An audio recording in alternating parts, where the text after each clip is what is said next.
ሰላም ቤተሰብ እንዴት ናችሁ? በዛሬው ክፍል ቪዲዮ የሚያሳያችሁ አንድ የአማርኛ ፊደል ይዤላችሁ መጥቻለሁ።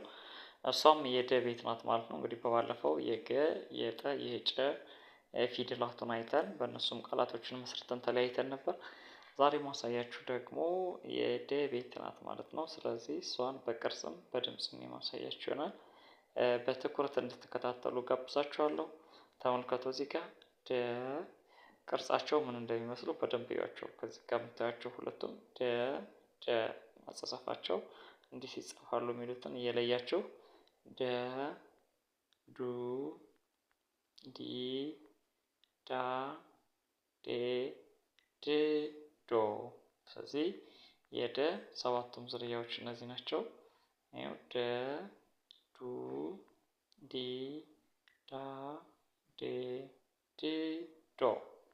እዚህ ጋር ደግሞ ሁለቱን አስቀምጫላችኋለሁ። ይኸው ደ ደ፣ ዱ ዱ፣ ዲ ዲ፣ ዳ ዳ፣ ዴ ዴ፣ ድ ድ፣ ዶ ዶ። ስለዚህ ሰባቱም ዝርያዎች እነዚህ ናቸው ማለት ነው። የደ ዝርያዎች ማለት ነው። ቀጥለን ደግሞ የምንመለከተው በእነዚህ በሰባቱም ዝርያዎች ማለት ነው ቃላቶችን የምንመሰረት ይሆናል። ስለዚህ የመጀመሪያዋ ደ ናት። የመጀመሪያዋ ፊደል ደ መሆን መቻል አለባት ማለት ነው። ይኸው ደ ደወል፣ እዚህ ጋር ደ ወል ማለት እንችላለን። ዱ ዱባ ማለት እንችላለን። ዲ ዲስኮር ማለት እንችላለን። ዲሽ ማለት ይቻላል። ዳ ዳክዬ፣ ዴ ዴስክ፣ ድ ድመት፣ ዶ ዶሮ ብለን ቃላቶችን መመስረት እንችላለን ማለት ነው። ከዚች ጋር ተመልከቷቸው። እዚች ጋር ይኸው እዚህ ጋር ለምሳሌ ዱ አለች፣ እዚህ ጋር ር አለች። ስለዚህ ዱ ር ማለት እንችላለን። ይኸው ዱር። እዚህ ጋር ድ አለች፣ እዚህ ጋር ብ በአንድ ላይ ጅብ ብለን መመስረት እንችላለን። እዚህ ጋር ዳ፣ እዚህ ጋር ደግሞ ኛ አለች፣ በአንድ ላይ ዳኛ። እዚህ ጋር ደ አለች፣ ነ ሰ በአንድ ላይ ደነሰ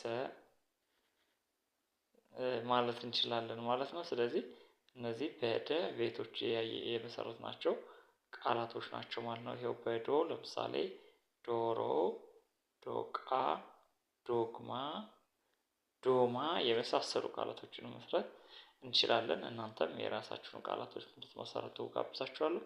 ቀጥለን ደግሞ በሁለተኛ የምናያት የጀ ቤት ናት። ጀ ተመልከቷት። እዚህ ጋር ይኸው እንደዚህ አይነት ቅርጽ ነው ያላት። ጀ ከደ ጋር የምትለየው ከላዩ ላይ አንድ ቋሚና አንድ አግዳሚ ያላት። ይኸው ጀ፣ ጁ፣ ጂ፣ ጃ፣ ጄ፣ ጅ፣ ጆ።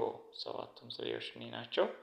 አንዴ ልመልስላችሁ። ጀ፣ ጁ፣ ጂ፣ ጃ፣ ጄ፣ ጅ፣ ጆ። ቃላትን መሰረት በጀ ዜጋ ይኸው ጀ ጀበና ማለት እንችላለን። ጁ ጁፒተር ማለት እንችላለን። ጂ ጂጂ፣ ጃ ጃንጥላ፣ ጄ ጄሪ፣ ጅ ጅብ፣ ጆ ጆሮ። ስለዚህ እነዚህ በጀ በሰባቱም ዝርያ የሚመሰረት ናቸው ቃላቶች ናቸው ማለት ነው። ጀ፣ ጁ፣ ጂ፣ ጃ፣ ጄ፣ ጂ፣ ጆ።